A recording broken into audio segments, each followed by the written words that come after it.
The guy in the picture, I just has a real. It's a real smile. Kind of looks It's a face that you don't like. Kind of looks like Jimmy Fallon, actually. No. But Jimmy less Fallon likable. seems likable. This guy, I look at him and I'm like. Okay, I feel like Jimmy Fallon could play him in like SNL if they did a sketch about this. To be clear, I called the phone number on the press release, and the contact list on the press release was on the phone, and so his clerk was like, "Yep, absolutely. What do you want to ask him?" Took down my name, what outlet I was for. I said Checkpoint. We're a web show that covers gaming news, and what question I You should have had. said The Escapist. And I was like, "What's his source for this?" And they said, "Okay, great. We'll look into that, and I'll get you an answer." And that was, to be fair, that was like a little over an hour ago. So it's not like, I don't know. If my phone goes off during the after show, we'll see what happens. But yeah, I'm like, this sounds like you're talking from your bum. Where are you getting this data? My dude. My dude. Sup. I mean, Also, that's the real dinger in that quote. The pull quote's like, we're going to ignore the things that usually precipitate violence and crime, such as poverty and mental health, socioeconomic advantages. If you want to put more money into mental health stuff, great, do that. Don't hike M-rated video games. You goof. Anyway, that's the show. All right, so I can stop locally recording. So you need to bounce? I need to peace. All right. So Kathleen's going to bounce, and we're going to do the other thing. There was also this crops up all the time. Don't want to get into it too much, but there was also an Oklahoma representative who said that who's also targeting video games because for some reason Hollywood liberals are involved in his thing. But anyway, he specifically was like, we shouldn't talk about the tools involved in violence, meaning guns. This from a man who owns a rifle factory. So it's dumb.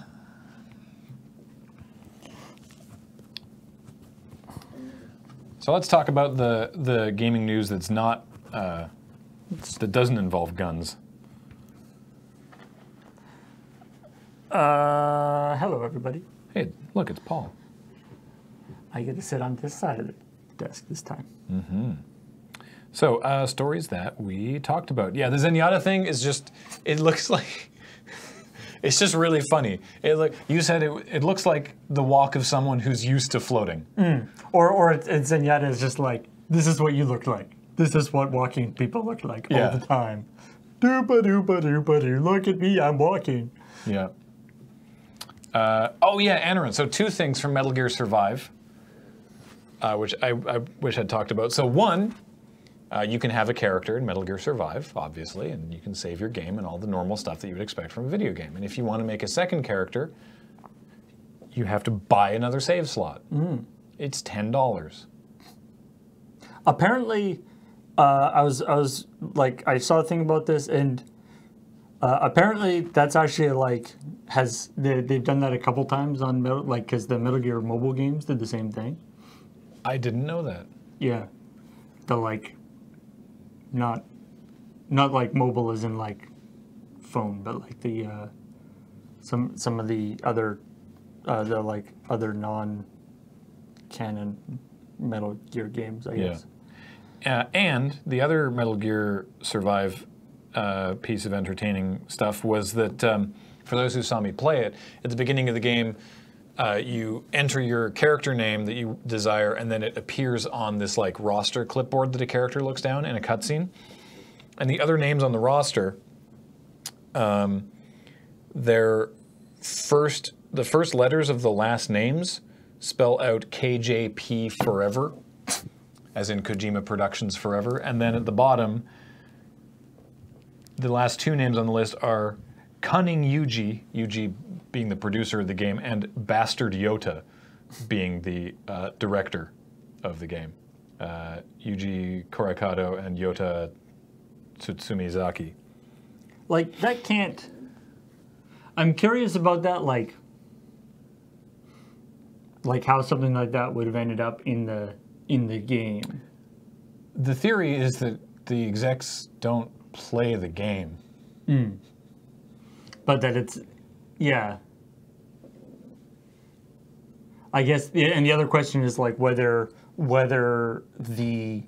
that piece of graphic can be like the creation of that graphic can be like put on like one person, because like now that it's now that people are talking about it, presumably Konami's going to find out about it. We'll find out about it, and whether they can then go back and be like, hey, you there, you did this, you're fired, or whether it's just like, who knows who did it. Yeah, it's the devs crying for help. Is basically what people are assuming it is. A prisoner in a Chinese bakery. Yeah. What else did we talk about? The Overwatch League. The bits thing. Hella bits. Yeah. Big old bit train. 21 million bits already since Thursday. Yeah. I mean, it's reminded me a little bit of the like Halloween thing. It's sort of a mini version of that almost, because there's that promotion that Twitch did around Halloween, where if you put a certain number of bits in, you would get different emotes, and they had like chests and stuff. And so this is sort of the same thing, except specifically for this one place that you can get like special Overwatch emotes and all this kind of stuff. And then kind of one cool thing is that then there also is like a thing that goes back into Overwatch where you unlock skins and stuff in Overwatch. So it's if you cheer in the Overwatch League channel with 100 bits at all, then you get a random emote. You unlock a random emote of an Overwatch character. Right, they did it for Christmas as well.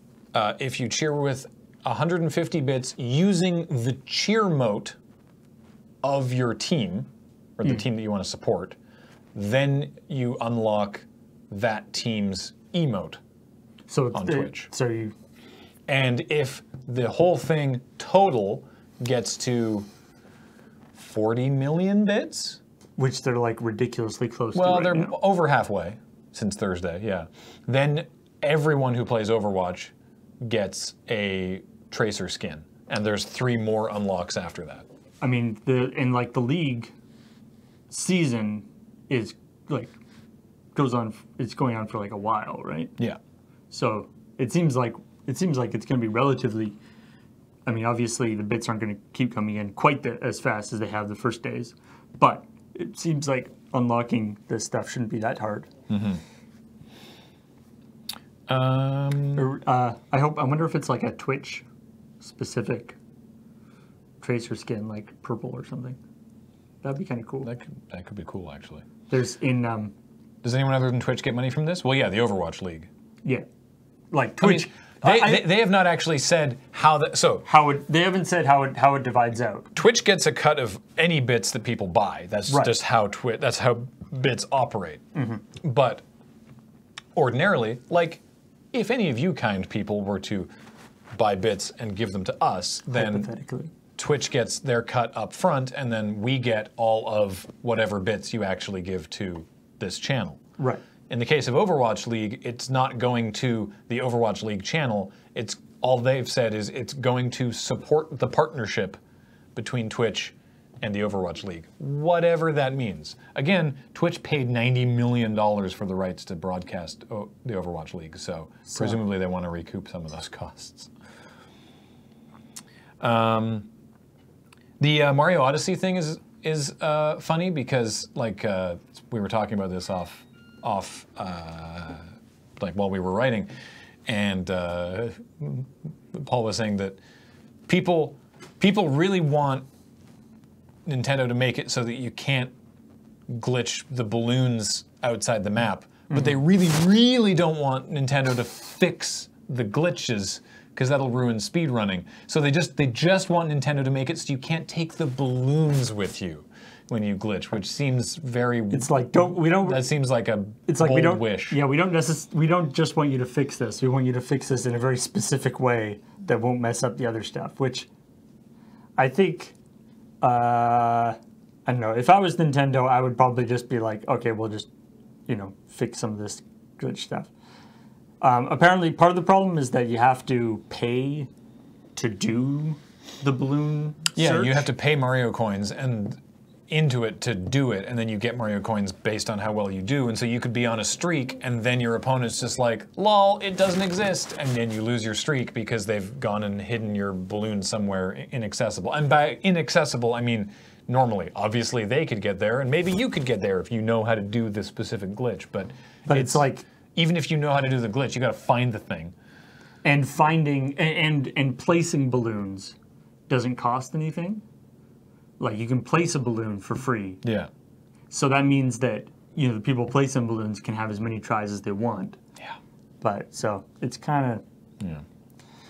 Yeah. And then the video games violence thing, which we already talked about. Other stories. Sonic the Hedgehog is getting a movie. I mean... Apparently it's gonna be like live action and CG thing. I don't know what that means in the case of Sonic the Hedgehog. I mean... Is Sonic gonna play himself? The real Sonic the Hedgehog that's a real person? Anyway, like, can you imagine how ridiculous it would look if it was Sonic and then, like, real people? Like, how crazy it would be if like Sonic 2006? Sonic had, like, a relationship with a real person. We had that game. It was not a good idea. I'm hoping it'll be like Who Framed Roger Rabbit. Anyway, it's November 2019. If it's more like Who Framed Roger Rabbit and it's kind of like goofing on Sonic, then that makes a lot more sense. That could be funny. Like if they don't take it at all seriously, but have the sort of the internal logic of something like a Who Framed Roger Rabbit, that could be a really entertaining way to do a Sonic movie. But the real question is if you're like mixing CG with live action. Yeah.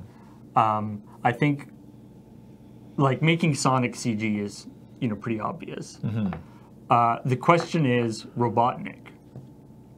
It's like, do you make Robotnik? Because you can't if you have other. It's kind of like because he's a human. Well, because it's it's like the Mario like in Donkey Kong City or whatever, right? Right. And it's that thing, right, where it's like So it's like right, because all the people in New Donk City look like normal humans, but Mario does not. And so it's like, how do you make Robotnik? How do you make a real person look anything like Robotnik from the show? I think you start with you start with a groundwork of Will Sasso and an enormous mustache. And build it out from there. Yeah, it's the film will use both live action footage and computer generated animation. So it's working with Paramount. Or do like anyway, November 2019. So. Or maybe you could do. I mean, I guess the other thing you could do is have it like live action, except for all the characters. Like have it live, like sets and props and stuff, but have all the characters CG. Yeah. And CG and CG sort of designed to look like it's in the real world, even though it's weird looking. Mm-hmm. I don't know. It could be done well. There have been some of the Sonic cartoons and stuff have actually been pretty fun and kind of neat. So it could be done well. Obviously, let's just hope it's part of the Marvel Cinematic Universe.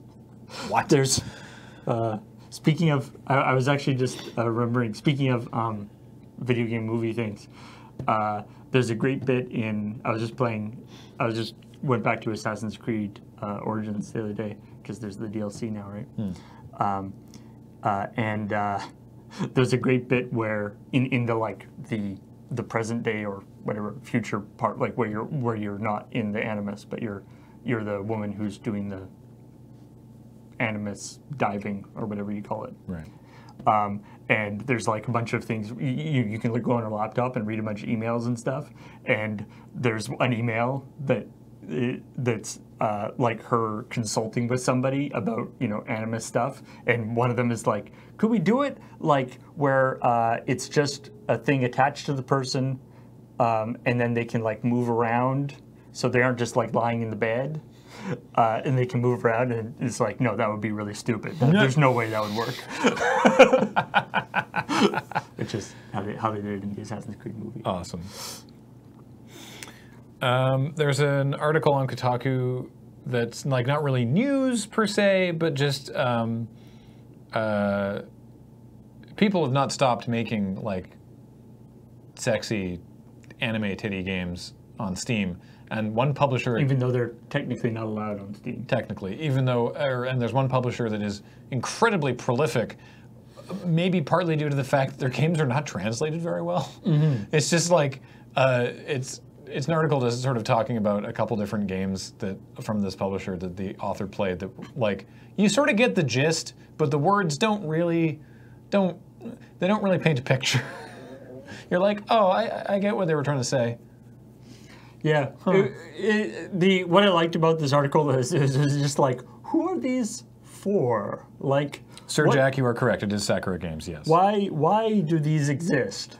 Like, if you're somebody who's just looking for anime people having sex, you could just go get pictures of that. You just get that, yeah. Without having to like play the game. Mm-hmm. But like if you're into the game part and like the story, these make absolutely no sense. Wearing underwear, Sakura body slightly moving, her big boobies are really flexible shacking. What does that mean? What's flexible shacking? It's a simile I'm unfamiliar with. The mind boggles. Yeah. So, MLB Home Run Derby VR. This is actually so. Mr. Flip, well, I'm turned on. This is one of those things that's like actually kind of cool. Okay. It's like a basically it's like a virtual batting cage. That you can do. So it's like a VR app. So MLB Home Run Derby has been like a mobile game that they've done for a while. That's like an official MLB released thing. And so they did the VR thing, which is like basically you can be like a batting cage, but you have it at your home. The part that I think that is like silly, it probably isn't actually that dumb, but when you think about it, but when you first hear about it, it sounds really dumb. Is that they first demoed this at baseball arenas, stadiums. I know sports. They demoed this at baseball stadiums, and they set up they basically just set up a batting cage, where you wear like a Vive, right, and then you have a stick, right, with like a special thing on it to make it talk to the Vive, and you do it, like you swing it, right? But it's just like, so you guys have just made a batting cage. Couldn't that just be a batting cage? We could just, you could just do it for real. Yeah. If you're in a batting cage at a stadium holding a bat. Like you've literally just take the Vive off and throw an actual ball at me. You've literally just made a batting cage just more complicated.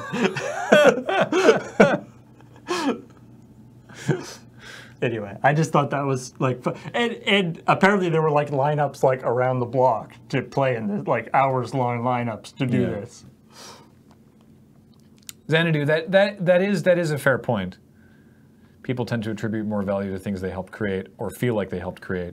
So whether it's this is a quote here from the chat, whether it's a clay coffee mug or anime titties, people like it better when you work for it. So there's the aspect, it's like, why don't you just go find the hentai? Why do you have to play the game that gives it to you? It's like, well, yes, there is obviously that aspect, but yeah, I guess get a better game. So it's basically what it is I could go out and get free porn, but for $2, I can download a program that selectively denies me porn.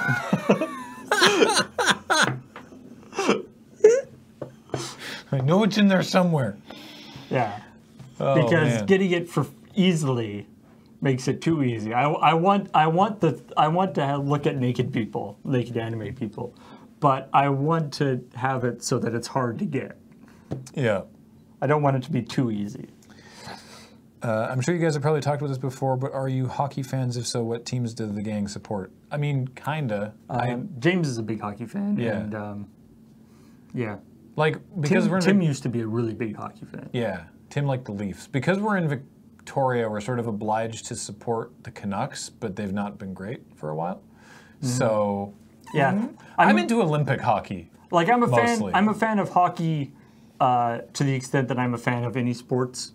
By which I mean, like, I kind of enjoy. It's kind of fun to watch sometimes. Yeah. But I have no particular allegiance, and also just you're generally predisposed to Canadian teams. I'm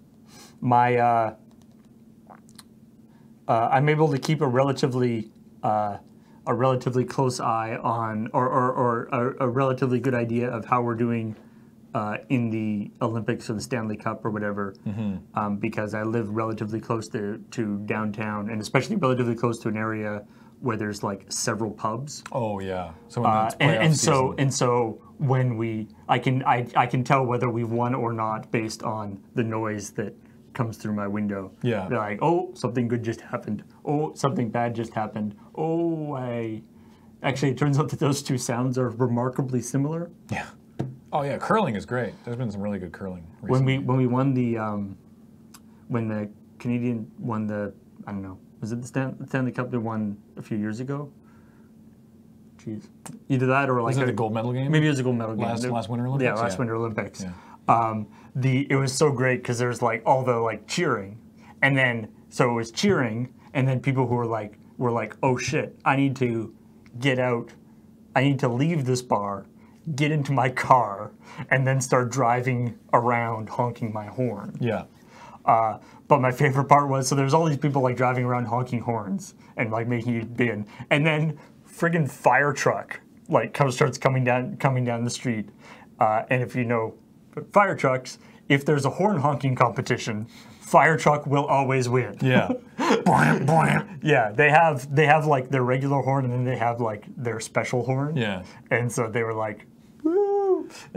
Hopefully there wasn't a fire because they were busy. I loved seeing people on my Twitter timeline from the States now discovering how great curling is to watch. Like I'm like it. I didn't want to say anything on Twitter because it definitely would have sounded passive aggressive because the Canadian team didn't make it to the gold medal game, which was a surprise, right? Because Canada's very good at curling, and both our curling teams did not perform at their best at this Olympics. And so it would have come across really snarky, but I'm legitimately glad to see Americans now realizing how entertaining curling is, in the same way that Canada previously didn't give a shit about ice dancing until we won the gold medal in 2010. We were like, ice dancing? Sorry, we won? We won! I love ice dancing now. And then since then we've like actually as a country really cared about ice dancing. So I hope the US gives a shit about curling now. I don't really care about ice dancing, but yeah. Also, yes, our mixed doubles team was great. Also, I mean, to be honest, I haven't watched any curling like since the last Winter Olympics. That's fair. But I mean, I enjoy curling. They don't televise it a lot. I just don't seek it out. If they televise it, like the Brier, I'll watch it. It's just they don't televise a lot of curling. I did, however, do all the panels for the Victoria Curling Hall of Fame. So there we go. Yeah. The mixed doubles medalists never played together before the Olympics, and both were on curling teams that didn't qualify for the Olympics and were like a little salty about having to do the mixed doubles, and then they won gold and no one else did. Also, if you've seen the movie Blades of Glory, it was basically that. Yeah. Mixed doubles was great. Also, it was so fast. Anyway. You should talk about Donkey Kong 3, the Great Counterattack. Oh yeah. Okay, so this is pretty neat. So there's a game called Donkey Kong 3 that's been out for, that came out a long time ago. Yeah. That is the official sequel to Donkey Kong 2, and doesn't involve Mario. You're like somebody, the bug man, and you're what's his name? Stanley, I think. Stanley the Bugman?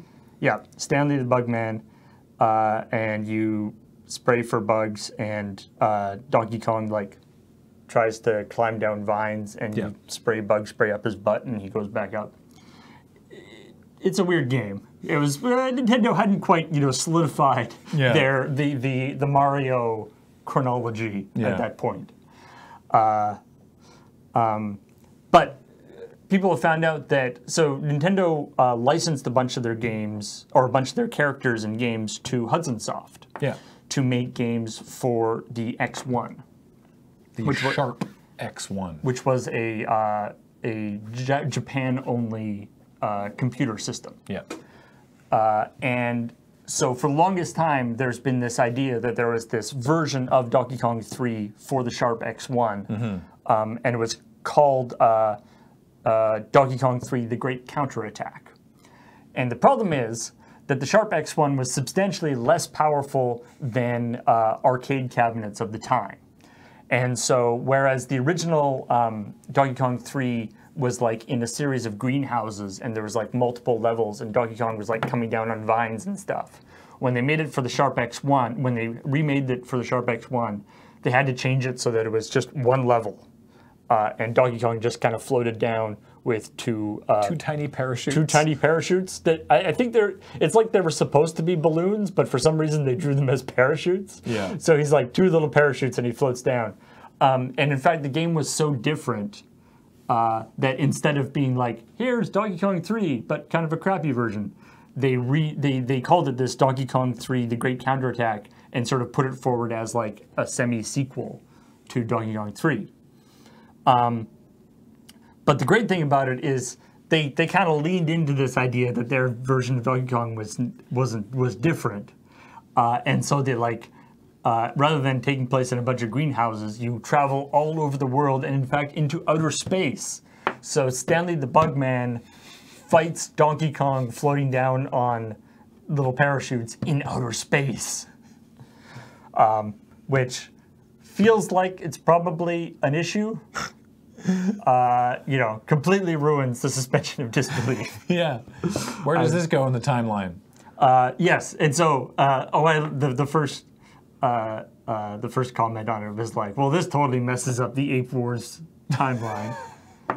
And so, but why this has come up now is that a disc with it on it came up for auction, and a bunch of fans of sort of legacy, abandonware video games pooled their money together, bought it for like $415 off the auction thing, and then went through a fairly extensive process to read this old disc in a weird old format into something that could actually be emulated, and so now people can play it. And apparently the game was so hard that there's rumored to be 20 levels, but nobody has seen all of the 20 levels until now because nobody had actually been able to beat it. So why? It's for home console. You don't have to quarter grab. But at least now, presumably now that it's emulated, people will, considering how ridiculously amazing people are at Donkey Kong games, I'm sure people have beaten it probably already. Anyway. Henry009DOM Dice Friends is going to be in a little over 2 hours. So, I mean, yes, after this, but not immediately following this. Quarter grab, Annie Laurel. Like, you don't need to grab people's quarters. So, I look forward to the although it was probably like nickels at the time. Probably. Something that's, there isn't... Qatar grab? What? Something that's dear to my own heart, but is sort of complicated. Oh, yeah. So there's this thing about, there's sadly, so at first, so if you've seen Star Control 2... Yeah. And if you haven't played Star Control 2 or seen it, you can watch my playthrough of it on things on my stream back a couple years ago. Or probably Lord Haas could talk about it if he's in the chat. Yep. Big fan of Star Control 2. Anyway, we were all very excited, us Star Control fans. Yeah. Because the IP for Star Control was bought by Stardock. Yeah. And they were like, hey, we're going to be making a new Star Control game. Get hype. Right. And then our cup floweth over because the original makers of Star Control, Toys for Bob, who have up until now have since Star Control been making the Skylanders games. Yeah. And so they're like, we could make more Star Control, or we could just print more money. So it's kind of hard to argue with that. Yeah. But they were like, yeah, we're going to make our own Star Control game. It's going to be called The Precursor's Legacy. Yeah. And so we're like, not only are we going to get a new Star Control game, we're going to get 2 Star Control games. Best day ever. Unfortunately, they've now gotten into a big litigation fight, which makes it very sad. Basically, the original creators say that Stardock isn't allowed to sell the old DOS versions of Star Control 1 and 2 because all Stardock bought was the name Star Control and some of the assets for Star Control 3. Because the crappy Star Control that nobody likes. Yeah, because the deal that Toys for Bob had with Atari ended in 2001 and then reverted the things back so that when Stardock, basically they're saying that by the documents, Stardock did not buy all of what Stardock thought they bought. Right. Stardock... Or that Atari did not have the license in order to sell it. Yeah. Stardock, for their part, is sort of going the character assassination route by saying that these two guys aren't actually all that responsible for the first 2 Star Control games as much as they say they are. But they're also saying, like, now we respect them and we're big fans of them. But it's like, if you don't think they made the game, what are you big fans of? What aspect specifically? My favorite part, the response from the Toys for Bob guys to that like they were not actually the makers of the original ones, which I mean that'd be like saying that like saying like if now Konami was like, well, it turns out like Hideo Kojima didn't have that much to do with Metal Gear Solid, which Konami has done a lot of dumb stuff. They haven't done that. No. It's like, yeah, a lot of people have worked on it, but they're the ones who did it. And this is the British parliamentary. This is the version of the British parliamentary. I respect the right honourable member, but he's filled with urine and dishonesty. But the what I love that's true. Yeah, their response to Stardock saying that they didn't make it is they were like, huh, that's weird because we really remember making it. Wait a minute, maybe we're clones of the original guys.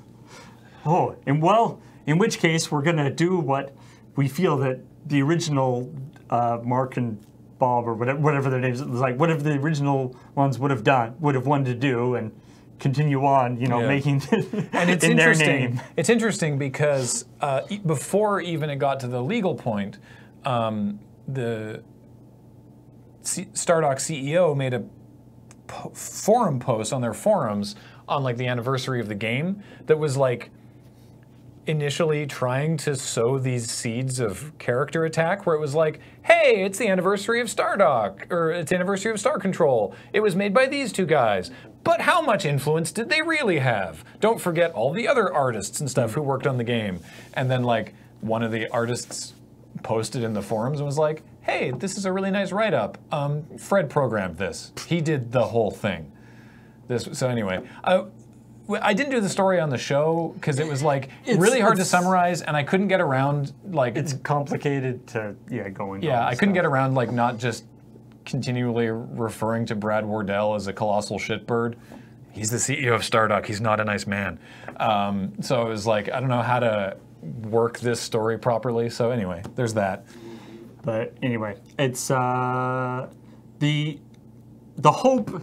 I guess the best possible outcome for this is that whatever whatever happens in terms of the IP for this, it gets resolved, ASAP. Because the worst thing would be if they both go like, oh well, this is gonna suck. I guess we won't, which is a real possibility. Like that's a real likelihood. It's the most scathing thing I've heard Graham say about another person. Really? I have opinions. Actually, because just this week, actually, there was another article I was reading about the death of No One Lives Forever. Oh. And basically, the title of the article was "Why No One Lives Forever Died." It's like No One Lives Forever, which died because of apathy. Yeah. And that is basically what it is. So sad. And that could easily happen with this too. I feel like it's this idea, like the reason why. So No One Lives Forever. It was like a really fun sort of like 60s spy game. Kate Archer, I believe, is the hero. A lot of fun first person thing. There's 2 games in the series. But what happened is that the rights to it got very confused because it was like made by Monolith. Yeah. But published by somebody else, and then various companies were bought by other companies. It was one of the big showcases of the Lithtech engine. Yeah. Yeah. And so it's one of these situations where companies got bought by other companies, and they bought IPs and different things, and so it got to the point where nobody knew quite who owned which parts of the game, and sorting that out was considered to be more effort than it was worth. Wasn't there a thing where someone was going to try and make a new No One Lives Forever game just to see who would sue them? Yeah, someone was kicking around that idea. Yeah, basically. What if we just make one and then find out who sues us, and who's going to stop us, and that will be the person who owns it. Yeah, it's the same problem with GoldenEye, like the actual GoldenEye for N64, because it was developed by Rare. Published by, I want to say, Activision for Nintendo, but there's also Rare is the James Bond movie. Right? Yeah, now Rare is owned by Microsoft, and the movie rights, is it United Artists or MGM or Danjaq? Like who no one owns enough of GoldenEye for N64 to remake it, because they'd have to coordinate with so many different people that it's just not worth it. Yeah. Which is so sad. It's not as sad as I got on the weekend reading Twitter. This is still gaming related, reading Twitter. Do you remember that terrific Scott Pilgrim versus the World brawler with, it was a side-scrolling brawler. Paul Anderson did all the pixel work. Yeah. No, not Paul Anderson. Was it Paul Anderson? I think it might be. Anyway, the guy that does that amazing pixel art stuff. And you can't buy it anymore. It's just gone. It's not available not available on digital marketplaces anymore. Because the licensing expired or something? No, it's just not. Whoever was publishing it, it's just not there. So like one of the artists was like, I worked really hard on this amazing game, and you can't get it anywhere. Paul Robertson. Robertson, thank you. So it's like, oh. Yeah, I mean, wasn't GoldenEye remade on the Wii? No, that wasn't. I mean, they called it GoldenEye, but it wasn't the same game because it couldn't be. It's part of the reason why they made Perfect Dark, right? Because they were like, let's make something with our own IP. Yeah. And they made Perfect Dark Zero, which was okay. And that's the last we've seen of Joanna Dark. Yeah. So anyway. Yeah, this is part of the reason why I know it's like when people talk about trademark, copyright reform and stuff. There's this idea of, obviously, people want their copyrights and stuff, but this situation you can get into where because nobody knows who owns the copyright for something, that it's the uncertainty makes it so that people just don't do anything is very frustrating. Yeah. From a sort of obviously from like a consumer standpoint, it's like, oh. Rare has good IP, too bad they can't do anything with them. Yup. Wasn't there a Conquer thing supposed to be happening? Yes. Maybe. Tragedy of the Creative Commons. Wow. So, anyway. That, I think, was all the news that was fit to print. Yeah, I think that's about it. A shame, because we didn't print it. But if you were going to print it, that news was fit to do that. If the Rhode Island Assembly ever calls me back, I'll let you know. It should fall into the public domain in these cases. I mean, yeah. If they looked up what checkpoint was, they probably won't call me back. But it's like, yeah. I mean, obviously, it would be nice if things went into the public domain, but you can't figure, when that becomes a valid thing. Because the problem, it's not like that it's that multiple people are sort of grabbing the rights, right? So everyone would have to, all these big companies would have to voluntarily give up their rights to something, which they're not inclined to do. All right, let's welcome some people. Let's welcome to subs. Starting with Reynard Recca for 14 months. Says 14 months. Hooray for you people and all your good works. Woo! Son of Thoth with a 23-month resub. Welcome back. Gallows Cat for 3 months says nice vlog, G. Hey, thank you. The Seg with a 5-month resub. Kathleen the Deadpan Queen. Tomar is a new subscriber. Tomnar. Bitter One with a 12-month resub says Zwa! The 1 year. Welcome back. GSC Europe for 9 months. I thought I was only at 8 months. Must have blacked out for a while. Okay. Silly One Now with a 24-month resub. Woohoo! On time for checkpoint. Siley, I think it is. 2 months. 2 years, sorry. Fuzzy Math for somewhere around 7 months. Bud AV with a 12-month resub. The 1 year. Welcome back. Ravenshade for 19 months. I wish I had something witty to say. It's okay, Ravenshade. Thanks for coming. Phoenix Turn with a 3-month resub. I feel so welcome. I'm glad. Patchwork Wit for 4 months. Welcome back. Branston 567 with a 2-month resub. Welcome back.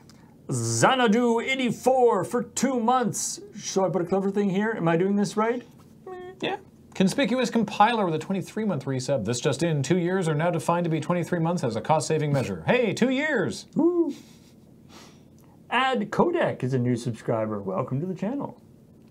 Slopopotamus with an 11-month resub, making a big ol' mess. Basui for 5 months. Heart.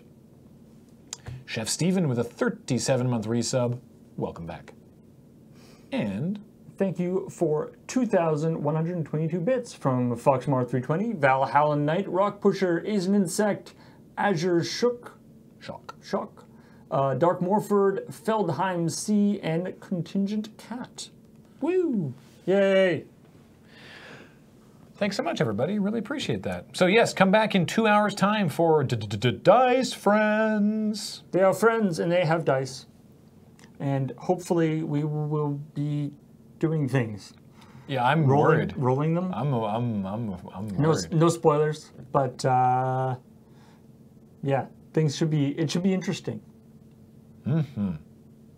We'll see what happens. This is episode 5? 7. 7?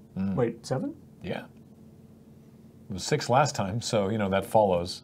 Really? Yeah. All right.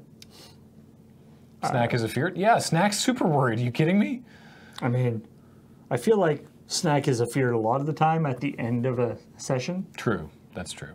I mean, last session we were like in a real bad spot. Yeah. I was in midair. Anyway, we will talk to all y'all later. Yeah. And I don't have the thing to go offline. Oh. So we'll just stay here for 2 hours. I can do it. But I'm going to unplug. Wait, no, hang on.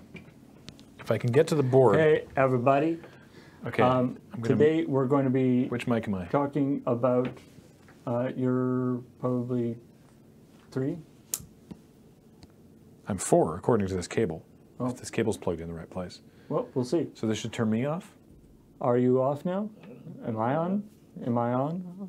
I think you're on. Hello? That's you. Cool. Okay. And now we're going to be talking about Dice Friends, which is coming up in tomorrow. Now I'm on this microphone. Tomorrow on New Day Tuesday. Oh yeah. Ben and I are going to be playing Fee. Ooh. Which is it's spelled F-E. And it's a game that I don't know too much about. Basically, I read a little synopsis of it, that it's sort of a Metroidvania-ish game, but how you get an adorable fox, and how you get your powers is you sing to other adorable animals. And I was like, I don't know anything about this game, but I'm on board. That sounds amazing. Yeah. So Ben and I are going to be playing that tomorrow at noon. Okay, thanks everybody for watching. I'm going to go to the goodbye screen. Bye. Blamp. Hey, it worked. Then I just turn the mics off, right? Yeah. Cool.